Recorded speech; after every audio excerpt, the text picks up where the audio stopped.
নমস্কার বন্ধুরা, অপুর পাকশালায় আপনাদের সকলকে স্বাগত জানাই। আশা করি আপনারা সকলেই খুব ভালো আছেন। আর এখন ভীষণ গরম পড়েছে, আর এই গরমে মানুষের অবস্থা তো প্রচণ্ড খারাপ। তবুও একটু সাবধানে থাকবেন এবং ভালো থাকবেন। তো আজকে আমি আবার একটা নতুন রেসিপি নিয়ে হাজির হয়েছি। আর আমি আজকে সমস্ত রকম সবজি দিয়ে আর মাছের মাথা দিয়ে একটা রেসিপি তৈরি করে দেখাবো। তো চলো রেসিপিটা দেখে নেওয়া যাক। আমি এখানে প্রথমে গ্যাস জ্বালিয়ে কড়াইটা গ্যাসে বসিয়ে দেব। তারপর কড়াইটা গরম হলে আমি এখানে প্রয়োজন মতো তেল দিয়ে দেবো। তেল দেওয়ার পর তেলটা ভালোভাবে গরম হলে আমি এখানে মাছের মাথা দুটো ভেজে নেব। আমি এখানে একটাই বড় মাছের মাথা নিয়েছি, দুটো টুকরো করে নিয়েছি। মাছের মাথাটা খুব ভালোভাবে ভেজে নিতে হবে। দেখুন আমি এখানে খুব ভালোভাবে এপিট ওপিট উল্টে মাছের মাথাটা ভেজে নিচ্ছি। মাছের মাথাটা ভালো করে না ভাজলে কেমন একটা আস্তে আস্তে গন্ধ বার হয়। আর এখানে দেখুন মাছের মাথাটা ভাজা হয়ে গেছে। আমি এবার মাছের মাথাটা তুলে নেব।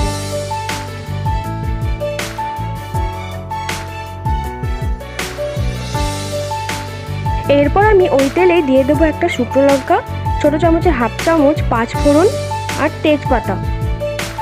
এবারে নাড়াচাড়া করে একটু ভাজা হলে এর মধ্যে দিয়ে দেবো আগে থেকে কেটে রাখা আলু, আর দেবো কুমড়ো, পটল, লাফা এবং ঝিঙে। সমস্ত রকম সবজি আমি এই তেলের মধ্যে দিয়ে দেব। আর এই সমস্ত সবজি দিয়ে তরকারি রান্না করলে ভীষণ ভালো লাগে খেতে। সমস্ত কিছু সবজি আমি তেলের মধ্যে দিয়ে আমি এর মধ্যে দিয়ে দেব প্রয়োজন মতো লবণ এবং হলুদ। এরপর আমি সমস্ত সবজি ভালোভাবে নাড়াচাড়া করে ভেজে নেব। আর আমি এখানে সমস্ত সবজি একসাথে ভেজে নিয়েছি। আপনারা যদি মনে করেন পটল, ঝিঙে, লাফা আলাদা করে ভাজবেন তো আলাদা করে ভেজে নিতে পারেন, কোনো সমস্যা নেই। তবে তেলের পরিমাণ একটু কম লাগবে যদি আপনি সমস্ত সবজি একসাথে ভেজে নেন, আর আপনার সময়টা একটু কম লাগবে। তো এখানে দেখুন আমি সমস্ত সবজি খুব ভালোভাবে ভেজে নিচ্ছি।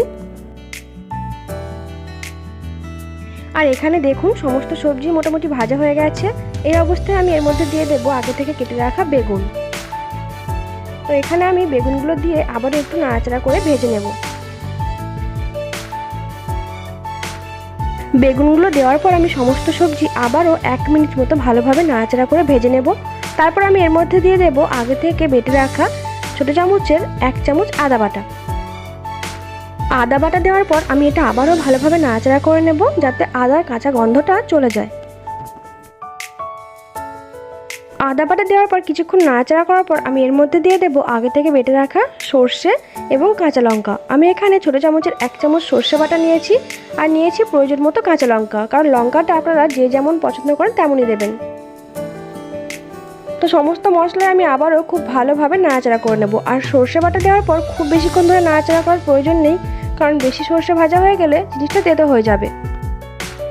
এরপর আমি এর মধ্যে দিয়ে দেবো আগে থেকে কেটে রাখা পুঁই শাক।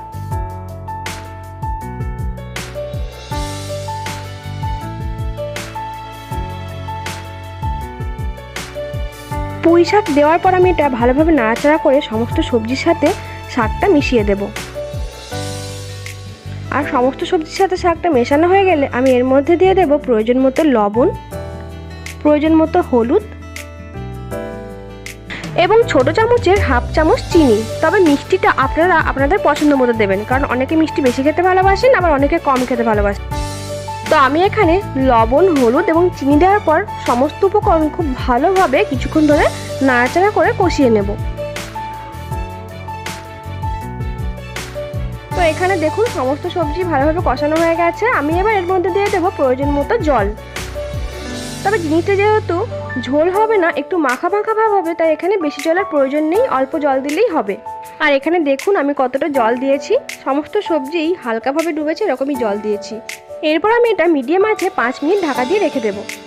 5 মিনিট পর আমি ঢাকনা খুলে নেব। আর এখানে দেখুন মাছের মাথাগুলো আগেই দেওয়া হয়ে গেছে, কারণ যখন আমি প্রথম ঢাকা দিয়েছিলাম তার 2 মিনিট পরেই আমি ঢাকনাটা খুলে মাছের মাথাগুলো দিয়ে দিয়েছিলাম। তারপর আমি আবার এটা ঢাকা দিয়ে দিয়েছিলাম। তো এখন আমি ঢাকনা খুলে সমস্ত সবজিটাই ভালোভাবে নাড়াচাড়া করে নেব। তারপর আমি এখানে একটা ভাজা মশলা ব্যবহার করেছি। এখানে ছোটো চামচের হাফ চামচ ধনে, হাফ চামচ জিরে এবং হাফ চামচ মৌরি ভেজে নিয়ে গুঁড়ো করে আমি এর মধ্যে দিয়ে দিয়েছি। আর এখানে দেখুন সবজিটা রেডি হয়ে গেছে। আর এই রেসিপিটা ভাতের সাথে খেতে তো অসম্ভব সুন্দর লাগে। আর এই প্রচণ্ড গরমে এরকম মাছের মাথা দিয়ে একটা সবজি আর পাতলা মুসুর ডাল থাকলে আর তো কোনো কথাই হবে না, দুপুরের খাবারটা জাস্ট জমে যাবে। তো আপনারা অবশ্যই বাড়িতে এই রেসিপিটা ট্রাই করবেন, আশা করি আপনাদের ভালো লাগবে। আর আমার এই চ্যানেলটা যদি আপনাদের ভালো লেগে থাকে প্লিজ লাইক, শেয়ার, সাবস্ক্রাইব করে পাশে থাকবেন। ধন্যবাদ।